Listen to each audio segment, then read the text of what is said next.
ligado aqui na Rádio Ubuntu. Todo sábado às 10 da manhã e domingo às 10 da noite, você confere os maiores clássicos do rock and roll de todos os tempos no Rock 10. Uma contagem regressiva com grandes artistas, histórias e muitas informações. Rock 10. Todo sábado às 10 da manhã e domingo às 10 da noite, aqui, Rádio Ubuntu.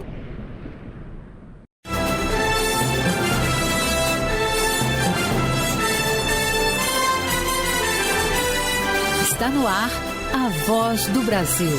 As notícias do governo federal que movimentaram o país no dia de hoje. Olá, boa noite. Boa noite para você que nos acompanha em todo o país. Sexta-feira, 9 de agosto de 2024. E vamos ao destaque do dia, transporte. 30 mil veículos vão transitar pelo novo contorno viário da Grande Florianópolis, entregue hoje. Obra concedida ao setor privado, faz parte do novo Programa de Aceleração do Crescimento e vai beneficiar 1 milhão de pessoas. O presidente Lula ressalta a importância das obras de infraestrutura do PAC para o desenvolvimento do país. Não é apenas inaugurar uma estrada dessa, é inaugurar dezenas de estradas dessa, porque o Brasil precisa para escoar aquilo que ele produz.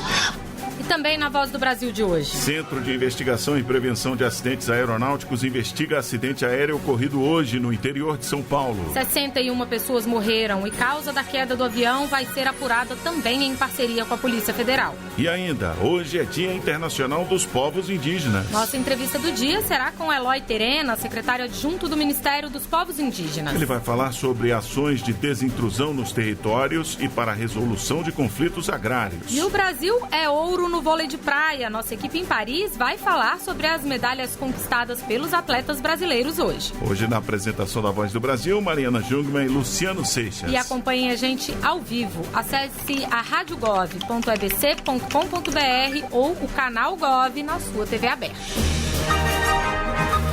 Uma mega obra para facilitar o tráfego em Santa Catarina, aguardada pela população há mais de 10 anos. O contorno viário da Grande Florianópolis foi entregue hoje, beneficiando mais de 1 milhão de pessoas. O presidente Lula esteve na inauguração em Florianópolis. Com a conclusão do complexo, formado por pistas, viadutos e túneis, cerca de 18 mil caminhões por dia deixarão de circular na BR-101, desafogando o trânsito em todo o entorno. A dona de casa Nilce Rodrigues mora em Lages, no interior de Santa Catarina, e conta que pegava bastante trânsito quando precisava passar pela região metropolitana de Florianópolis. Ficava às vezes entre 5 a 6 horas, 2 horas às vezes, no engarrafamento parado. Mas essa situação deve mudar, aliviando a rotina de milhares de motoristas que passam pela região. Com 50 quilômetros de extensão, pistas duplas nos 2 sentidos, 4 túneis, 7 pontes e 6 acessos por trevos, o contorno viário da Grande Florianópolis foi entregue à população. A via deve servir de alternativa, aliviando o trânsito da BR-101 na região metropolitana da capital catarinense. Cerca de 30 mil veículos devem transitar pela nova rodovia por dia. Hoje, esses motoristas precisam trafegar pela BR-101, na região que dá acesso a Florianópolis, causando grandes engarrafamentos. Com a nova pista, o tempo de viagem pode diminuir pela metade nos horários de pico. O presidente Lula disse que a obra foi acelerada desde o ano passado, o que permitiu a conclusão do projeto. Porque em apenas 18 meses a gente conseguiu fazer 40% de tudo que foi feito nessa obra. Investimento em infraestrutura e obras que já foi feita nesse país. O PAC é 1 trilhão e 700 bilhões de reais que nós queremos fazer desse país um país desenvolvido. Não é apenas inaugurar uma estrada dessa, é inaugurar dezenas de estradas dessa, porque o Brasil precisa para escoar aquilo que ele produz, para baratear o custo da coisa que nós produzimos. Para se tornar realidade, quase 4 bilhões de reais foram investidos no contorno viário da Grande Florianópolis e mais de 1.000 áreas foram desapropriadas. O projeto foi realizado por uma empresa concessionária, sob a regulação e fiscalização da Agência Nacional de de Transportes Terrestres, a ANTT. Entre os diferenciais da nova rodovia está o fato de que ela não possui curvas acentuadas e nem subidas e descidas íngremes, fazendo com que a velocidade média possa ser mais alta e constante. O ministro dos Transportes, Renan Filho, deu detalhes da obra. Uma região montanhosa, são 4 túneis, 7 grupamentos de pontes em vias duplas e também várias interseções em desnível, de maneira que essa obra vai colaborar muito com o desenvolvimento do estado, melhorar a vida das pessoas. A nova rodovia começa no quilômetro 177 da BR-101, na cidade de Biguaçu, passa pelo município de São José e chega a Palhoça, voltando a encontrar a BR-101 no quilômetro 220. Pelo menos 9 cidades que estão em torno do complexo serão atendidas pela infraestrutura. De Florianópolis, em Santa Catarina, Luana Karen. E, na sequência, o presidente foi até Itajaí, onde participou do lançamento da primeira de 4 fragatas previstas no programa Fragatas Classe Tamandaré, da Marinha do Brasil. A fragata Tamandaré, como foi batizada, deve ser incorporada à Marinha em 2025. O presidente Lula disse que, além de ampliar a defesa do Brasil, de seus mares e fronteiras, o investimento nas embarcações gera emprego e desenvolvimento. A construção das 4 fragatas contratadas ocorre em um estaleiro do Brasil, com grande participação da indústria nacional. Ela também envolve transferência de tecnologia e geração de 8 mil empregos diretos e indiretos, o aumento da arrecadação fiscal nas 3 esferas e o fortalecimento do núcleo do poder naval para missões de defesa da pátria. Todos sabemos que a indústria de defesa é estratégica em qualquer país. No Brasil, assume importância ainda mais expressiva por gerar inovações e incentivar a pesquisa, permitindo ao setor o controle de um segmento estratégico do ponto de vista geopolítico. As outras 3 fragatas que vão equipar a Marinha do Brasil terão entrega gradual nos próximos 4 anos. E durante o evento em Itajaí, o presidente Lula pediu 1 minuto de silêncio pela morte das 61 pessoas após a queda de uma aeronave hoje mais cedo em Vinhedos, São Paulo. A ANAC, Agência Nacional de Aviação Civil, e a Força Aérea Brasileira acompanham o resgate. O repórter Nazi Brum tem ao vivo mais informações aqui pra gente, está conosco aqui no estúdio. Boa noite, Nazi. Olá, Mariana, boa noite, Luciano e ouvintes da Voz do Brasil. O avião da empresa aérea Voepaz, antiga Passaredo, caiu na área de um condomínio em Vinhedo, interior de São Paulo, por volta de 1h20 da tarde. A aeronave decolou de Cascavel, no Paraná, com destino ao aeroporto de Guarulhos, em São Paulo, com 57 passageiros e 4 tripulantes a bordo, como informou a empresa aérea. O acidente não teve sobreviventes. Investigadores do CENIPA, Centro de Investigação e Prevenção de Acidentes Aeronáuticos, e do 4º Serviço Regional de Investigação e Prevenção de Acidentes estão no local. Os trabalhos na área do acidente contam com o apoio de bombeiros, policiais federais e peritos. O chefe do CENIPA, brigadeiro Marcelo Moreno, disse que a investigação é complexa e que todos os fatores serão investigados. Todas as informações, sejam elas de controle de tráfego aéreo, de meteorologia, tudo será coletado na primeira fase para posterior análise dos dados. Mas o que nós temos até agora é que não houve, por parte da aeronave, comunicação com os órgãos de controle de que haveria uma emergência. Ora, o diretor da Agência Nacional de Aviação Civil, Luiz Ricardo Nascimento, disse que a situação da empresa Voepaz é regular, com todas as documentações em dia. A ANAC está monitorando a prestação do atendimento às vítimas e seus familiares pela Voepaz. Durante um evento da Marinha em Itajaí, Santa Catarina, o presidente Lula lamentou o acidente e prestou 1 minuto de silêncio em homenagem às vítimas. Mariana, Luciano. Obrigado, Nazi Brum, pelas informações ao vivo aqui na Voz do Brasil. Olá, ouvintes! A Voz do Brasil vai completar 90 anos em 2025. É isso mesmo, Giovana. É o programa de rádio diário mais antigo do mundo. Da Rede Brasileira de Radiodifusão, a Voz do Brasil. E para manter essa história, convidamos os ouvintes que tenham qualquer arquivo antigo da Voz para compartilhar conosco. O material pode ser entregue nas sedes da EBC ou acesse voz.gov.br/90 anos e saiba como participar. hoje é Dia Internacional dos Povos Indígenas. E o governo vem trabalhando em políticas públicas para essa população de 1.700.000 indígenas. Entre as iniciativas federais está a desintrusão de terras demarcadas. Vamos falar mais sobre esses assuntos com Eloy Terena, secretário executivo do Ministério dos Povos Indígenas. Boa noite, secretário, bem-vindo.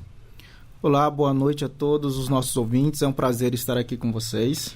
Secretário, hoje, Dia Internacional dos Povos Indígenas, o que a gente pode dizer que avançou em relação às políticas voltadas a essa população?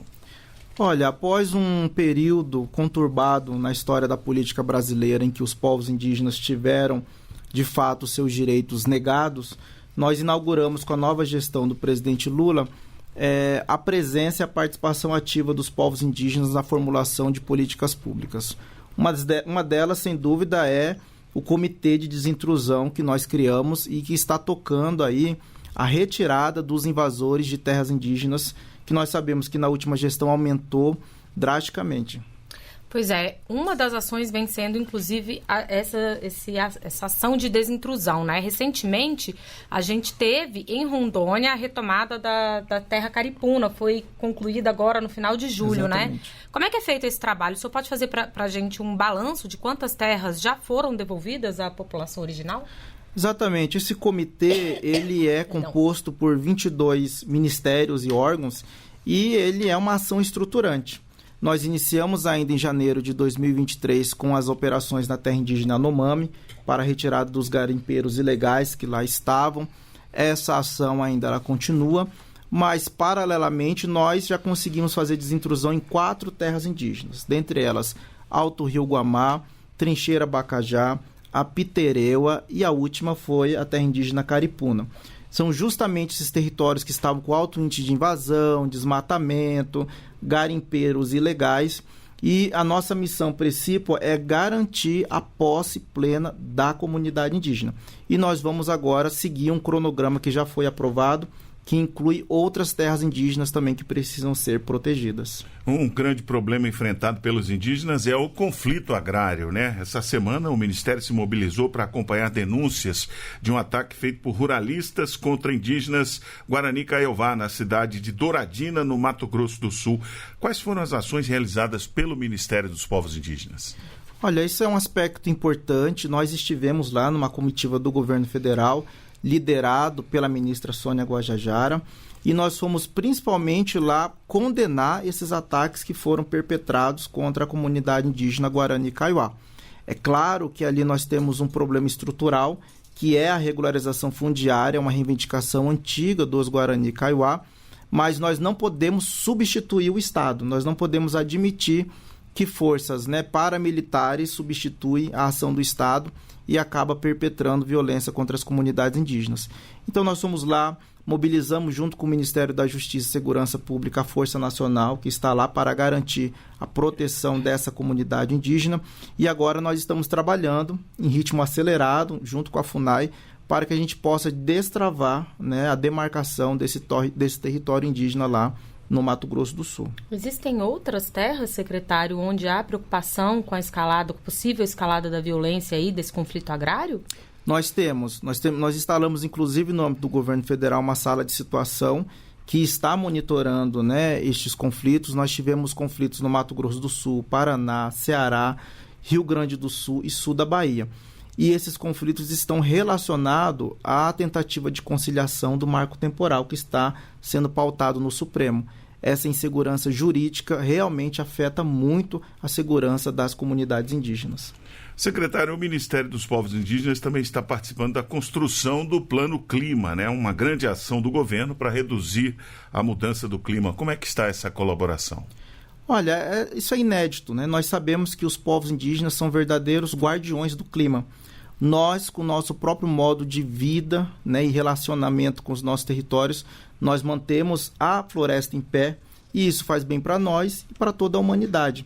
Então, pela primeira vez, os povos indígenas estão participando efetivamente e contribuindo com ações nesse plano clima para que os povos indígenas também sejam atores ativos e sejam reconhecidos pelo Estado brasileiro nessa função tão importante que nós desenvolvemos. Pois é, os povos originários eles podem colaborar não só para redução, mas até para reversão de parte dos efeitos da mudança climática, né? Com certeza. Nós somos parte da resposta para a crise climática. Não há como a gente enfrentar as crises climáticas sem considerar a vivência e a experiência dos povos indígenas.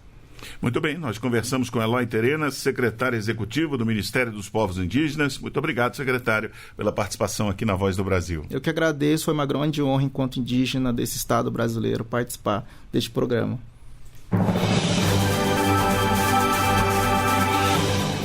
A indústria cearense vai contar com reforço no setor automotivo e na geração de energia limpa e sustentável. Investimentos que vão fortalecer a indústria nacional, de acordo com o vice-presidente e ministro do Desenvolvimento, Indústria, Comércio e Serviços, Geraldo Alckmin.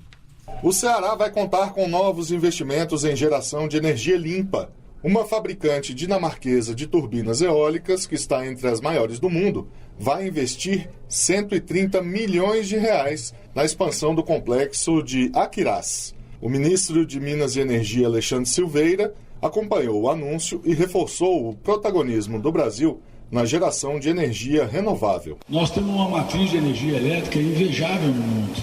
89,2% da nossa matriz é limpa e renovável. E essa vai ser a janela de oportunidade que o Brasil vai entrar. Também foram anunciados investimentos na ampliação do polo automotivo do Estado.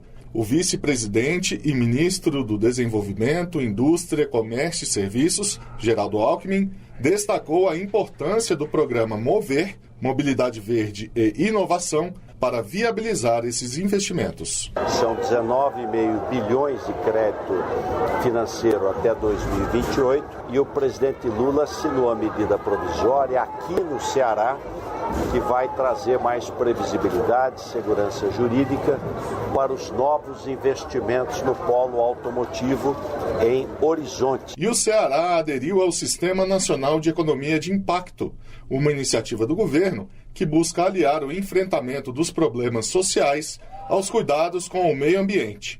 Reportagem Alisson Machado.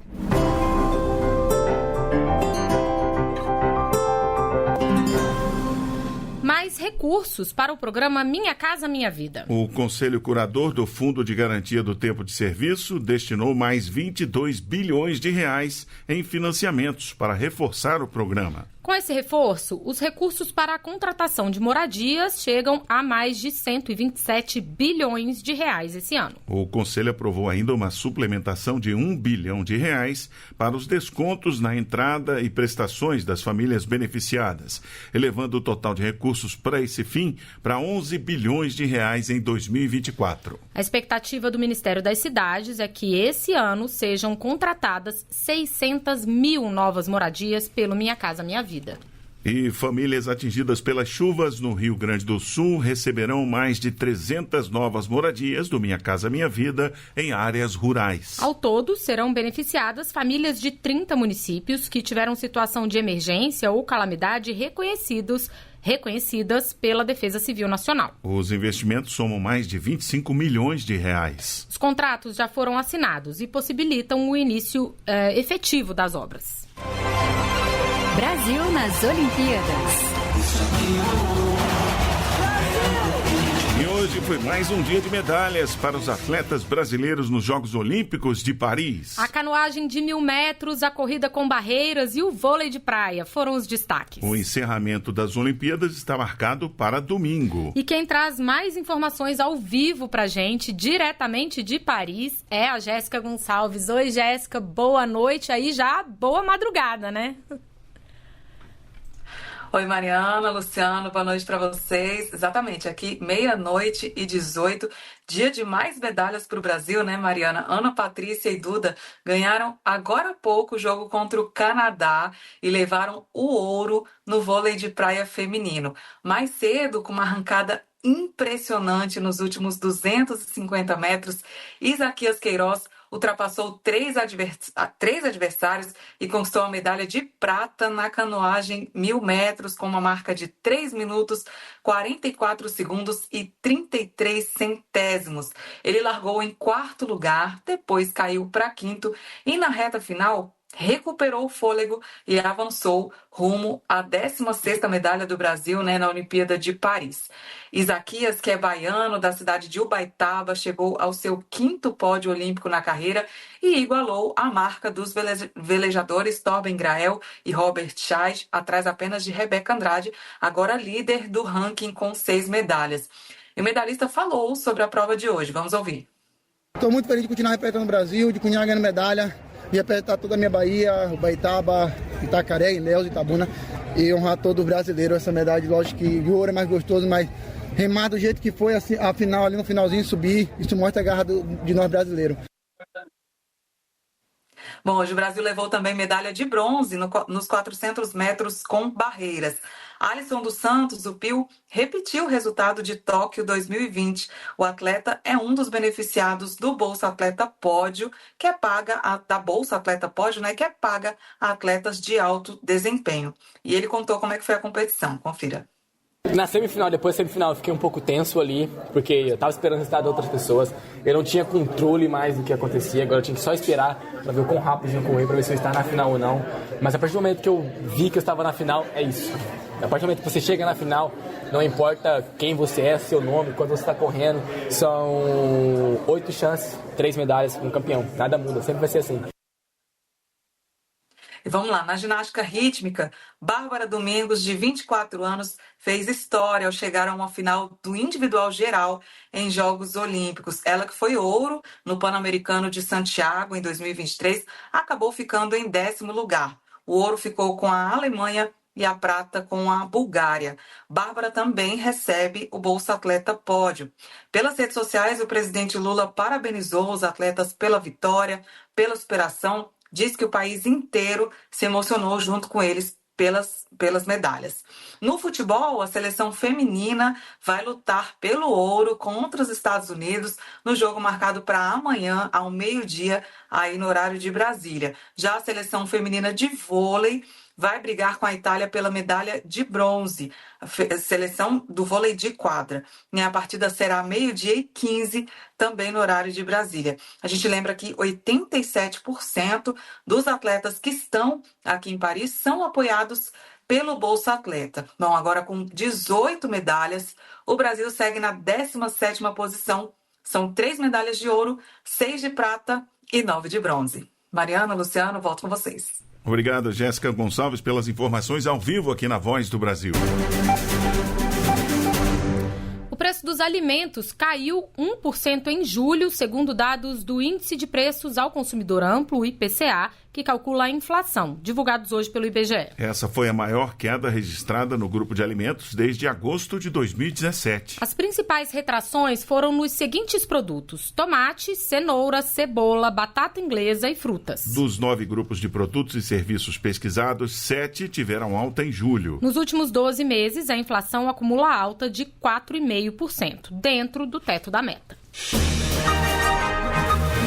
Uma pesquisa vai traçar o perfil de cuidadores de idosos, crianças, pessoas com deficiência, doentes e trabalhadores do serviço doméstico remunerado no Brasil. A iniciativa é uma parceria do Ministério da Igualdade Racial e do Instituto de Pesquisa Econômica Aplicada, o IPEA.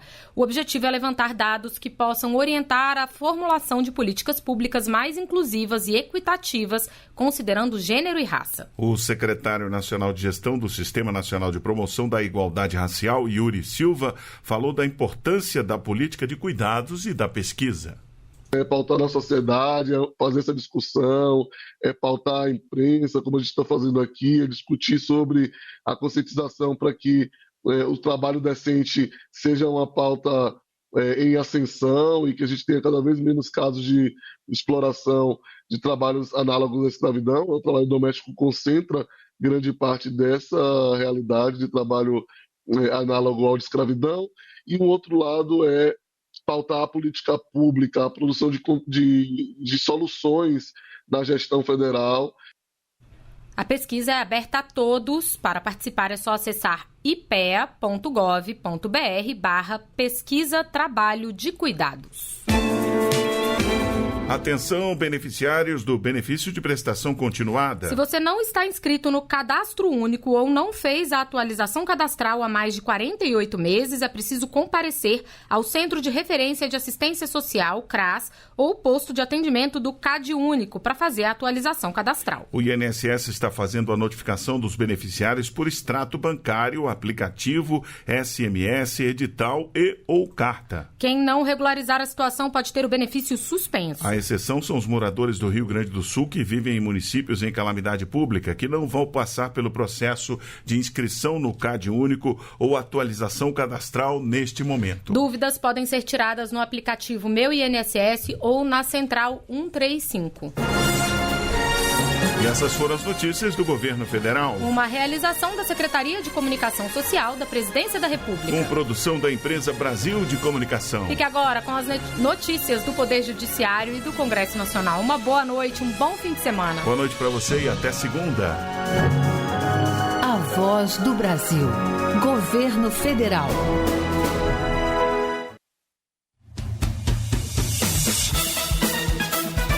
Você vai ouvir agora notícias do Poder Judiciário. Supremo Tribunal Federal decide que contas eleitorais não precisam ser previamente aprovadas para registro de candidatura. Tribunal Superior Eleitoral envia mais de 6 mil urnas eletrônicas para o Rio Grande do Sul. Justiça Federal do Rio de Janeiro determina audiência para buscar solução na distribuição gratuita de absorventes. Boa noite, eu sou Ariana Fonseca. E eu sou Walter Lima. Supremo Tribunal Federal decide que contas eleitorais não precisam ser previamente aprovadas para registro de candidatura. A decisão unânime foi tomada em sessão do plenário virtual e seguiu o voto do relator ministro Dias Toffoli, Marcelo Della Libera. O Supremo Tribunal Federal declarou constitucional o dispositivo da Lei das Eleições que permite a certificação de quitação eleitoral após a apresentação das contas de campanha, sem exigência de que elas já tenham sido aprovadas. A norma foi questionada no STF pela Procuradoria-Geral da República,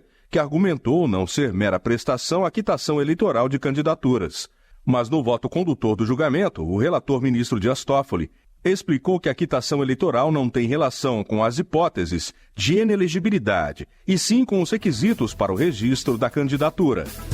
A Corte Especial do Superior Tribunal de Justiça recebeu denúncia contra conselheiro do Tribunal de Contas de Mato Grosso do Sul pelo crime de lavagem de dinheiro. Ele continuará afastado do cargo por 1 ano. Fátima Uchoa. A Corte também tornou réu uma servidora pública. Segundo o Ministério Público Federal, o conselheiro Ronaldo Chadid e outras autoridades participaram de esquema de fraudes em licitações e contratações superfaturadas no TSE de Mato Grosso do Sul. O conselheiro teria entregado à servidora mais de R$700 mil em espécie para que os guardasse. A polícia encontrou os valores na casa dela, identificados com o nome de Ronaldo Chadid e de outros conselheiros. A narrativa da acusação demonstra a probabilidade de prática delitiva em tese por parte do denunciado, a partir dos inúmeros indícios coletados que não foram cabalmente afastados pela defesa, o que inviabiliza o arquivamento precoce da ação penal.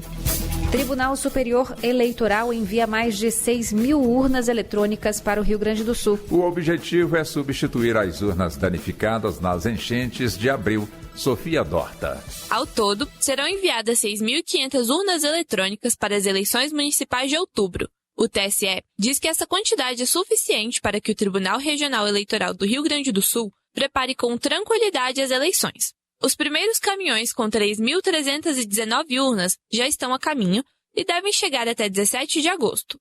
Os outros lotes devem chegar nos dias 29 e 30 de agosto, junto com cabos, mídias de resultado e de aplicação. A família de um eletricista morto em alojamento do trabalho no interior da Bahia deverá ser indenizada. A decisão é da 2ª turma do Tribunal Superior do Trabalho. A ação foi movida pela esposa e a filha do eletricista. Elas pediram indenização por danos morais e materiais. A 2ª turma do TST condenou a construtora por entender que o dormitório é uma extensão do trabalho. A família deve receber R$100 mil por dano moral, além de indenização por dano material, fixada em 100% da última remuneração do eletricista.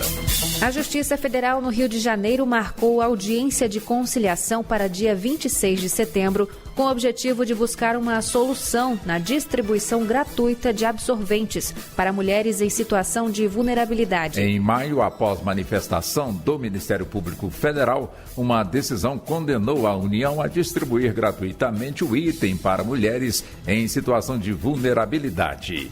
Kátia Dias. De acordo com a sentença, a União teria 15 dias para apresentar um plano de cumprimento à lei que institui o Programa de Proteção e Promoção da Saúde Menstrual. Entretanto, a União recorreu da liminar, tendo um recurso negado pela 5ª Turma Especializada do Tribunal Regional Federal da 2ª Região. Marcada para o dia 26 de setembro, a audiência de conciliação vai discutir soluções para a distribuição gratuita de absorvente a mulheres em situação de vulnerabilidade.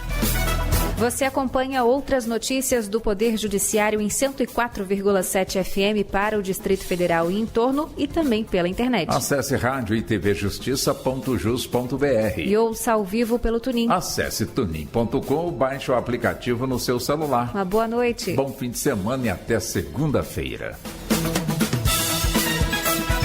Notícias do Poder Judiciário, uma produção da Rádio Justiça, Supremo Tribunal Federal.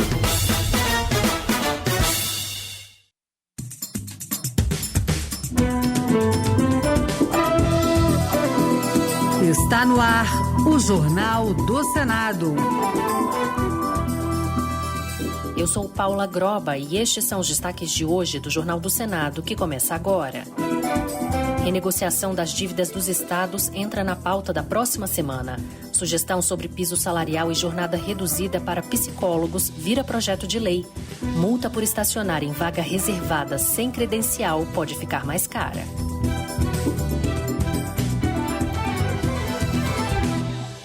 Boa noite. O projeto que estabelece novas regras para a renegociação das dívidas dos estados poderá ser votado na próxima semana, segundo o presidente do Senado, Rodrigo Pacheco. Ele defende a proposta e explica que o texto não inclui perdão de dívidas, mas sim a alteração das normas de cobrança de juros e a possibilidade de pagamento com ativos dos estados. Os detalhes com Érica Christian. A proposta autoriza o uso de ativos como estatais no pagamento para a União. Além disso, altera a cobrança de juros para permitir que os 4% cobrados com a inflação sejam reduzidos pela metade com a transferência de ativos, 1% repassado para um fundo equalizador e 1% investido no próprio Estado. Rodrigo Pacheco diz que o projeto vai assegurar o pagamento das dívidas. Não há nenhum tipo de perdão de dívida, é apenas um projeto que dá a possibilidade de que a dívida possa ser paga com ativos dos Estados e uma alteração da disciplina dos juros. O líder do governo, Jacques Wagner, do PT da Bahia, aguarda uma resposta do Ministério da Fazenda sobre o impacto do projeto nas contas públicas, que deverá incluir também a demanda dos governadores do Nordeste, que estão em dia com o pagamento, de renegociarem as dívidas com os bancos federais. Que os governadores de alguns estados, Nordeste e Norte, que estão em dia, se sentem prejudicados, porque quem não está em dia não honrou. Se não honrou, esse dinheiro foi usado para desenvolver o seu estado. Quem pagou não usou o dinheiro que seria para pagar a dívida para desenvolver seu estado. Agora tem uma negociação. A dívida dos estados com a União é de cerca de 765 bilhões de reais. São Paulo, Minas Gerais, Rio de Janeiro, Rio Grande do Sul e Goiás são os maiores devedores. Avançou no Senado a proposta que aumenta o valor da multa por estacionar em vaga reservada sem credencial. O texto foi aprovado na Comissão de Direitos Humanos e seguiu para votação em plenário. Repórter Pedro Pincer. O Código de Trânsito brasileiro prevê multa e classifica como infração gravíssima estacionar em vagas reservadas a pessoas com deficiência ou idosos sem credencial que comprove a condição. A multa, atualmente, é de R$ 293,47. O projeto da senadora Mara Gabrilli, do PSD de São Paulo, aumenta em 5 vezes esse valor na primeira infração e em 10 vezes no caso de reincidência no período de 2 anos. O projeto foi aprovado na Comissão de Direitos Humanos com o parecer favorável da senadora Soraya Tronic, do Podemos de Mato Grosso do Sul. Evidentemente que o comportamento desejado não virá apenas com o aumento do valor da sanção. Pretendemos, em última instância, a mudança cultural. O projeto ainda teria de passar pela Comissão de Constituição e Justiça, mas como foi aprovado um requerimento de urgência, ele segue direto para o plenário. Domingo, dia 11, é Dia dos Pais. A data é sempre celebrada no segundo domingo do mês. Um projeto em análise no Senado pode aumentar a licença paternidade para garantir mais tempo para o cuidado com os filhos recém-nascidos ou adotados. Os detalhes com Júlia Lopes. A Constituição define que a licença paternidade é um direito de todo trabalhador e deve ser regulamentada, o que não foi feito até hoje. Enquanto isso, a duração da licença é de 5 dias, embora algumas empresas possam estendê-la para até 15 dias. Em abril, o Supremo Tribunal Federal reconheceu a lacuna na legislação e fixou um prazo de 18 meses para que o Legislativo aprove regras sobre a licença paternidade. O senador Jorge Cajuru, do PSB de Goiás, apresentou uma proposta de regulamentação, que foi aprovada em julho na Comissão de Direitos Humanos, com um texto alternativo da senadora Damares Alves, do Republicanos do Distrito Federal. De acordo com o texto, a duração da licença será de 30 dias nos 2 primeiros anos de vigência da lei, de 45 dias no 3º e 4º anos e de 60 dias após 4 anos de vigência. Além disso, será possível estender o prazo para as empresas que participarem do programa Empresa Cidadã, permitindo que a licença chegue até um total de 75 dias. Para Damares Alves, a ausência de uma lei em vigor reforça o estereótipo de que apenas as mulheres são responsáveis pelos cuidados com os filhos. Sem a regulamentação da licença paternidade, nós parlamentares continuaremos apoiando tacitamente o pensamento de que cabe somente à mulher a obrigação exclusiva dos cuidados com os filhos e que, à luz da Constituição Federal, não pode ser admitido. O projeto de lei que regulamenta a licença paternidade está agora na Comissão de Constituição e Justiça. Uma sessão temática no Senado que discutiu o projeto que regula a exploração de jogos e apostas mostrou que o assunto ainda divide opiniões. De um lado, defensores citam a geração de empregos com a atividade, mas quem é contra alerta sobre o aumento do vício em jogos. A reportagem é de Pedro Pince. Na avaliação do presidente do Senado, Rodrigo Pacheco, a Casa precisa analisar todas as facetas do texto, considerando os impactos para a sociedade brasileira. Devemos avaliar cuidadosamente eventuais benefícios, como geração de emprego e receitas para o Estado brasileiro, mas também os riscos e desafios, incluindo prevenção da lavagem de dinheiro e o combate ao crime organizado, além do problema social e de saúde pública relativo à ludopatia. Segundo o representante do Ministério do Turismo, Carlos Henrique Sobral, a expectativa, caso a proposta vire lei, é de que o Brasil gere mais de 650 mil empregos com a atividade e tenha um incremento de 74 bilhões de reais na receita.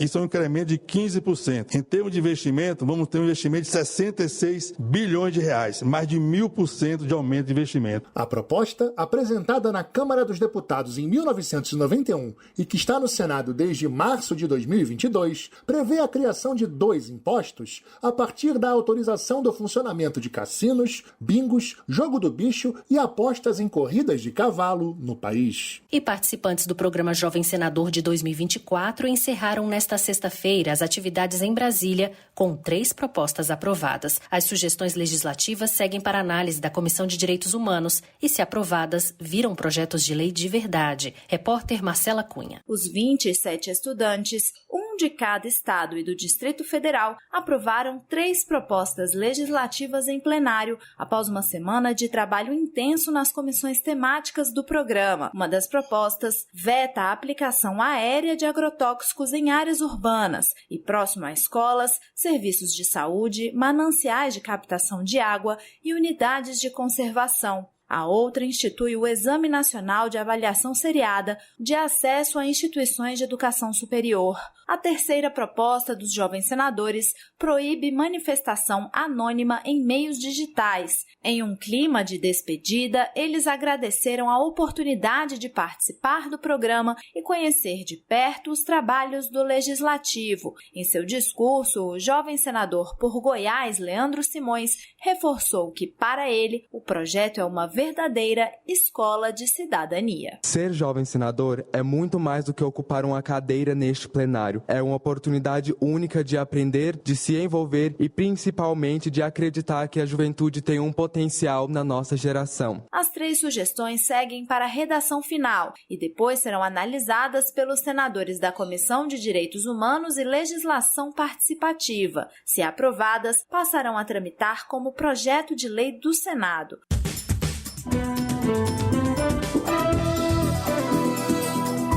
Com trabalhos técnicos de João Lira, o Jornal do Senado fica por aqui. Acompanhe agora as notícias do Tribunal de Contas da União e da Câmara dos Deputados. Boa noite, um bom fim de semana.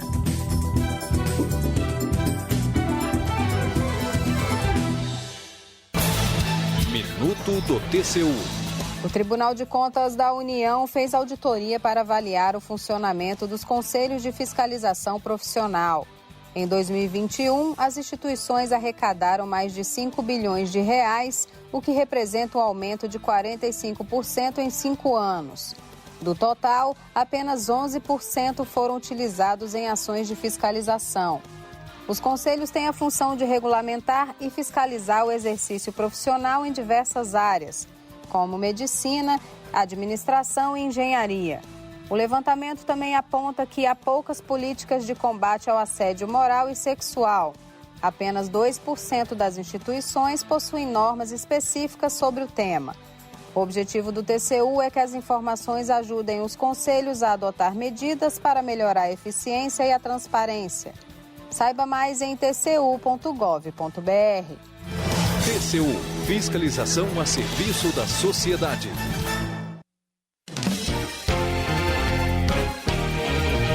Jornal Câmara dos Deputados. Pauta do plenário deve priorizar segundo projeto de regulamentação da reforma tributária. Parlamentares analisam projeto de lei que permite o parcelamento de multas de trânsito. Câmara estuda distribuir royalties do petróleo de cidades produtoras com municípios vizinhos. Boa noite. Deputados avaliam o compartilhamento de recursos de cidades produtoras de petróleo com municípios vizinhos. O repórter João Gabriel Freitas traz mais informações sobre a proposta.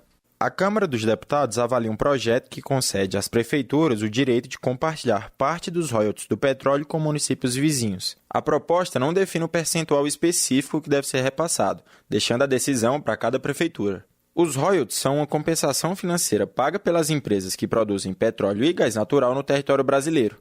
A lei indica que o valor deve ser repassado aos municípios afetados pela exploração de recursos naturais e deve ser reinvestido em educação e saúde. Porém, segundo a Confederação Nacional de Municípios, entre as cidades detentoras desse direito, 30 municípios concentram 72% de todos os recursos distribuídos. A Agência Nacional de Petróleo estima que cerca de 57 bilhões de reais devem ser repassados aos municípios em 2024. Nesse sentido, o projeto determina a criação de um fundo de auxílio aos locais próximos às cidades produtoras, para equilibrar o desenvolvimento regional. Pelo texto, esse dinheiro será gerido por um comitê composto por representantes dos municípios produtores e beneficiários. A proposta também regulamenta que, para ter acesso aos recursos, as prefeituras das cidades vizinhas devem criar projetos dentro das diretrizes de desenvolvimento regional. Os projetos devem ser submetidos à análise do comitê gestor, que tem a responsabilidade de autorizar ou negar o uso do dinheiro pago pelos royalties. O texto dos deputados do PT do Rio de Janeiro, Washington Quaquá e Dimas Gadelha, já foi aprovado pela Comissão de Integração Nacional e Desenvolvimento Regional e teve voto favorável do relator, deputado Padovani, do União Paranaense. Padovani aponta que o dinheiro repassado pelos municípios deve ser usado em prol da qualidade de vida da população local e da preservação do meio ambiente.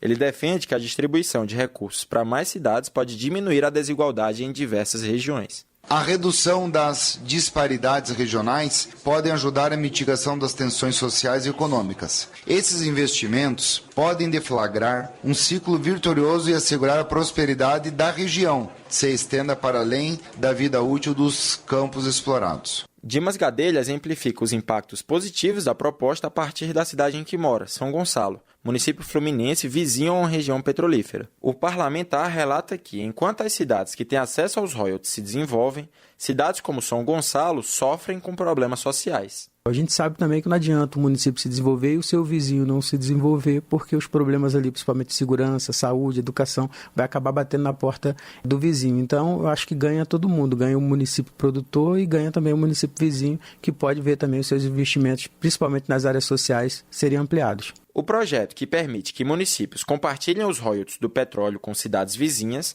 agora segue para análise da Comissão de Tributação e Finanças. Da Rádio Câmara de Brasília, João Gabriel Freitas. Desenvolvimento Regional. Anne Ortiz, do Cidadania, aponta as dificuldades enfrentadas pelas empreendedoras do Rio Grande do Sul, especialmente após o estado ter sido atingido por uma tragédia ambiental. Na avaliação da deputada, as mulheres enfrentam obstáculos adicionais ao tentar empreender no Brasil. Por isso, Anne Ortiz pede atenção especial para facilitar o acesso ao crédito e reduzir a burocracia para as mulheres, visando revitalizar a economia gaúcha. Ela lamenta os atuais índices de desemprego no estado e reforça a importância do Rio Grande do Sul para a economia nacional. O Rio Grande do Sul, no mês de maio, foi o único estado que demitiu mais pessoas do que contratou. Então é muito importante que a gente consiga ajudar os empreendedores e as empreendedoras do Rio Grande do Sul para que o Rio Grande do Sul continue dando esses bons resultados para o Brasil e a gente possa reverter essa questão do número de desempregados. E com certeza, deste número de desempregados, muitos são mulheres que vão tentar recomeçar através do empreendedorismo. Newton Cardoso Júnior, do MDB, celebra a destinação de mais de R$1 bilhão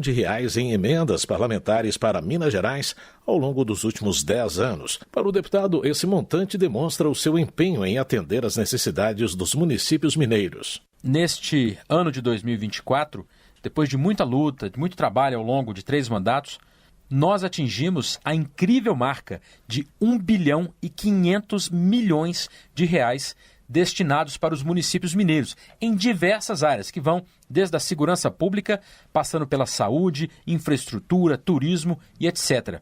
Um número realmente importante que mostra o meu compromisso com o Estado de Minas Gerais. Newton Cardoso Júnior enfatiza que os recursos das emendas parlamentares são fundamentais para melhorar a qualidade de vida da população e proporcionar avanços em setores essenciais para o desenvolvimento do país. Educação. Projetos em análise na Câmara buscam melhorar as condições de pagamento de dívidas no FIES. A repórter Silvia Munhato explica. Apesar de estar em vigor o programa de renegociação de dívidas do FIES no governo federal, 12 projetos estão sendo analisados em conjunto na Câmara dos Deputados e podem ampliar os benefícios atuais. O deputado Pastor Sargento Isidório, do Avante da Bahia, apresentou o projeto que atinge os débitos vencidos e não pagos até o momento da aprovação do texto. Eles sairão do SPC, da Serasa, não serão mais tratados como inadimplente caloteiro, voltarão à sua vida normal, social, com dignidade. Porque o que eles fizeram foi estudar. Se tem anistia, se perdoa a banca dos fazendeiros, dos banqueiros, por que os estudantes? Esse país ele precisa dos estudantes, né? Os estudantes é que é o futuro dessa nação. O programa do governo oferece condições especiais para os contratos celebrados até o fim de 2017, com débitos vencidos e não pagos até 30 de junho de 2023. O projeto em análise na Câmara estabelece descontos de 90% nos encargos em caso de pagamento à vista e um parcelamento especial nos demais casos. O texto também veda a inclusão dos estudantes em débito nos cadastros de serviços de proteção ao crédito. Os projetos que buscam auxiliar os estudantes com dívidas no FIES estão em análise pela Comissão de Educação da Câmara. Da Rádio Câmara de Brasília, Silvia Munhato. Saúde. Luciana Genésio, do PDT do Maranhão, se reuniu com representantes da Casa Civil para cobrar agilidade na liberação de recursos para a construção de um centro de parto normal no município de Pinheiro. De acordo com a deputada, a unidade será um local acolhedor para as mulheres, que vai oferecer atendimento mais humanizado para as gestantes. Luciana Genésio acrescenta que o centro de parto normal será contemplado por meio do novo PAC, o Programa de Aceleração do Crescimento. São mais de 3 milhões de reais que vão contemplar esta obra e vamos trabalhar para que seja concretizada, para oferecer mais cuidado às gestantes e aos recém-nascidos. E a cidade de Pinheiro é uma cidade polo, onde concentra saúde, educação, infraestrutura. Temos uma maternidade da cidade que atende as regiões circunvizinhas. E com esse centro de parto, vai beneficiar toda a região, vai atender as mulheres que tenham essa demanda, né, de gestação, do parto normal. E é isso que estamos lutando. Transportes. Os deputados estão analisando o projeto de lei que permite o parcelamento de multas de trânsito. A repórter Maria Neves explica como pode funcionar a medida. A Comissão de Constituição e Justiça da Câmara analisa projeto do deputado Roberto Monteiro, pai do PL Fluminense, que permite a condutores parcelarem multa de trânsito em até 12 vezes. Pela proposta, o pagamento da primeira prestação já seria suficiente para a emissão do licenciamento do veículo. Segundo o relator do texto na Comissão de Viação e Transportes, deputado Zé Trovão, do PL de Santa Catarina, o projeto pode contribuir para a redução da inadimplência. A ideia apresentada no projeto vai muito bem, pois aponta uma solução que pode, de fato, contribuir para a redução da inadimplência, que afeta principalmente os condutores com renda mais baixa. Com o orçamento apertado, esses cidadãos acabam priorizando outras despesas mais urgentes e circulam irregularmente com multas em atraso e, consequentemente, sem o documento licenciado do veículo. Zé Trovão sugeriu a alteração da forma de correção dos valores a serem devolvidos ao cidadão caso a multa seja considerada improcedente pela Justiça. Hoje, a correção é feita pela UFIR e o deputado sugere a utilização da Selic. O relator também acrescentou ao texto que o órgão ou entidade de trânsito responsável pela aplicação da multa deve oferecer ao motorista a opção de apresentar defesa prévia por meio eletrônico. Se isso não ocorrer, a infração será arquivada. Outro acréscimo ao texto na Comissão de Viação e Transporte prevê que, no caso em que o agente de trânsito fotografar a infração, a imagem deve ser inserida no registro da multa ou publicada no site do órgão. Zé Trovão também inseriu no texto a previsão de aumentar de 30 para 90 dias o prazo para a apresentação de defesa prévia por motoristas multados. Se aprovado na CCJ, o texto que permite o parcelamento de multas de trânsito será enviado ao Senado. Da Rádio Câmara de Brasília, Maria Neves. Circulam pela internet todo ano mais informações do que o conhecimento acumulado nos últimos 5.000 anos. Fique atualizado. No portal Câmara Notícias, você pode ver e ouvir a qualquer hora tudo que já saiu na TV, na rádio, agência e no Jornal da Câmara. Programas culturais, debates e entrevistas. Transmissões ao vivo. Está tudo lá. O que foi ou vai ser importante nas votações do plenário e nas comissões. Acesse noticias.câmara.leg.br. Agricultura. Keniston Braga, do MDB, enfatiza a histórica disputa de terras no Pará e a necessidade urgente de avançar nas políticas de reforma agrária. O parlamentar destaca que, além da distribuição de terras, é crucial incentivar a produção agrícola por meio de financiamento e qualificação dos agricultores. Keniston Braga afirma que o Pará enfrenta desafios significativos relacionados à regularização fundiária. Ele expressa o compromisso com a causa e menciona as conquistas obtidas por meio de esforços conjuntos com o INCRA. É necessário que o governo federal avance nessa política de assentamentos, de distribuição desta terra, mas não pura e simplesmente distribuir a terra. É necessário que se incentive a produção a partir do financiamento, a partir da aplicação, da qualificação do agricultor, para que a gente possa avançar. E o Estado do Pará, de verdade, tem uma necessidade intrínseca na necessidade do seu avanço, que é a regularização fundiária, a reforma agrária. E eu luto por isso, sim. Obtivemos algumas conquistas aqui dentro da casa a partir das nossas manifestações e junto ao INCRA Nacional, que tem sido um grande parceiro na contribuição para que a gente possa melhorar esse ambiente da reforma agrária no estado do Pará. Economia.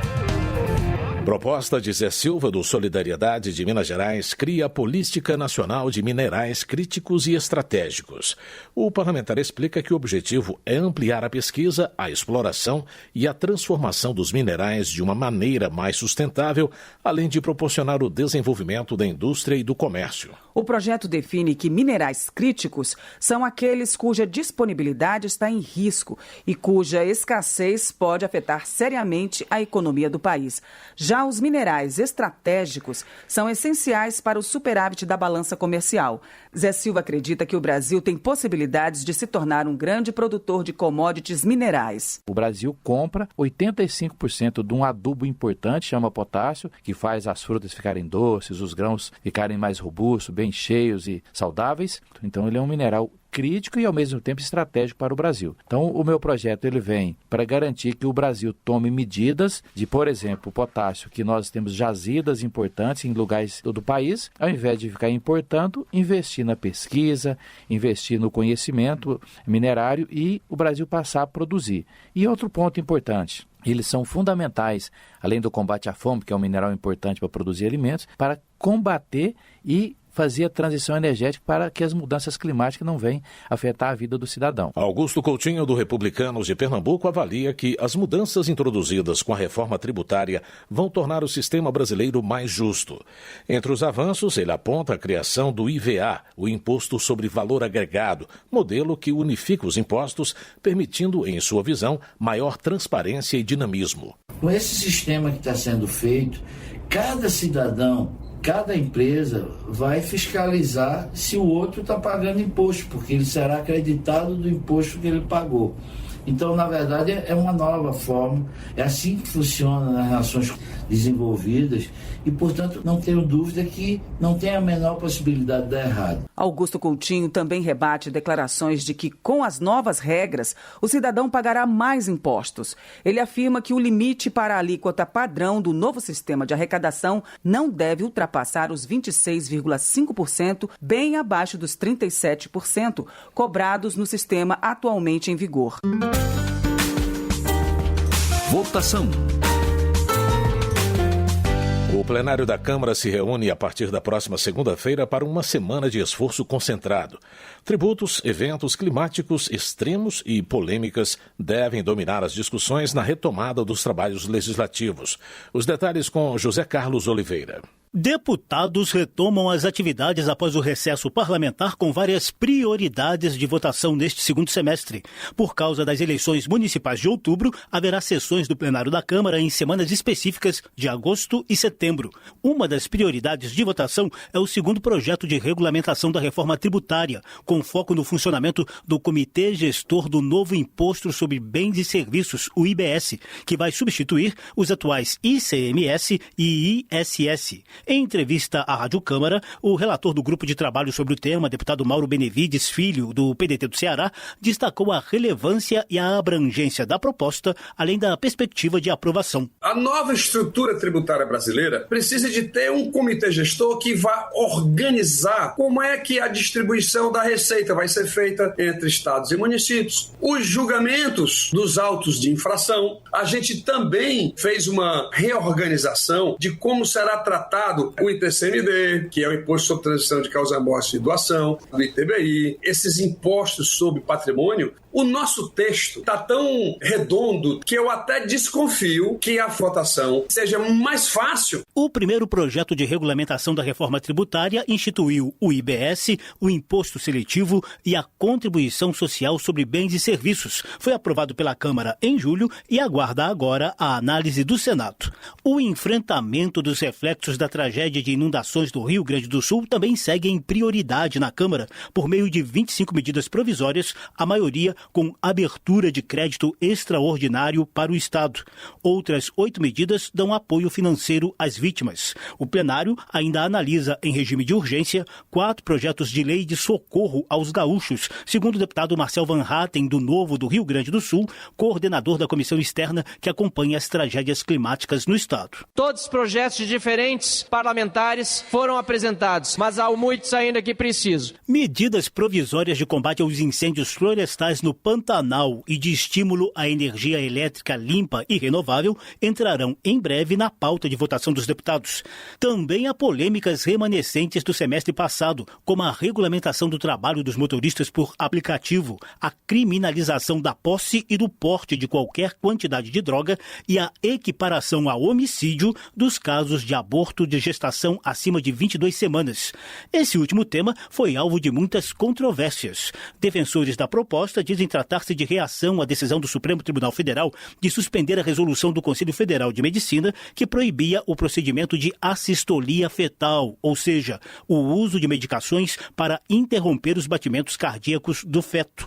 Os contrários usaram o slogan "criança não é mãe e estuprador não é pai", para argumentar que a medida criminaliza meninas, crianças e adolescentes vítimas de estupro. O presidente da Câmara, Arthur Lira, explicou como pretende superar tais polêmicas. Se colocou e se colocará uma relatora mulher, equilibrada, nem de um lado nem de outro, com várias discussões, audiências públicas, seminários, congressos, conduzidos pela bancada feminina, a respeito da assistolia, não do que nós temos de legislação para aborto, porque isso não passa no Congresso. Sessões conjuntas da Câmara e do Senado ainda terão pela frente a análise da proposta de lei de diretrizes orçamentárias, com as bases do orçamento da União para o próximo ano. O texto em análise projeta salário mínimo de R$ 1.502 e taxa básica de juros de 6,77%. O Congresso também vai votar 15 vetos do presidente Lula a propostas aprovadas por deputados e senadores. Entre eles está o veto parcial ao programa Mobilidade Verde e Inovação, mais conhecido como MOVER. A pauta de votação do Congresso só será destrancada após a análise dos vetos presidenciais.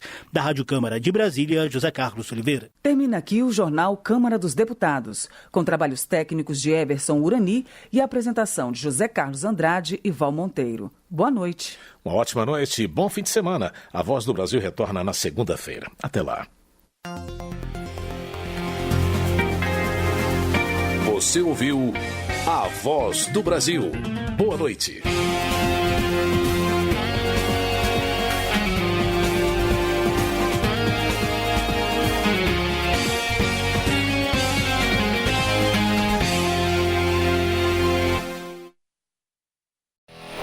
Você ligado aqui na Rádio Ubuntu. Todo sábado às 10 da manhã e domingo às 10 da noite, você confere os maiores clássicos do rock and roll de todos os tempos no Rock 10. Uma contagem regressiva com grandes artistas, histórias e muitas informações. Rock 10.